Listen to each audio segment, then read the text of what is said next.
বর্তমানে চট্টগ্রাম বিভাগের দক্ষিণ অংশে ও রংপুর বিভাগের উত্তর অংশে বজ্রবৃষ্টি হচ্ছে।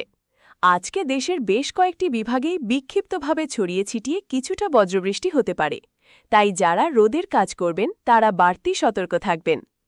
চট্টগ্রাম, ঢাকা, ময়মনসিংহ, রংপুর ও রাজশাহী বিভাগের কিছু কিছু জেলায় দুপুরের মধ্যে বিক্ষিপ্তভাবে হালকা থেকে মাঝারি ধরনের বজ্রবৃষ্টি হতে পারে। এই সময় খুলনা, বরিশাল ও সিলেট বিভাগের জেলাগুলোতে আংশিক মেঘলাসহ রোদ থাকতে পারে। তবে বিকাল থেকে মাঝরাতের মধ্যে আবারও বিভিন্ন স্থানে কালবৈশাখীসহ বজ্রবৃষ্টি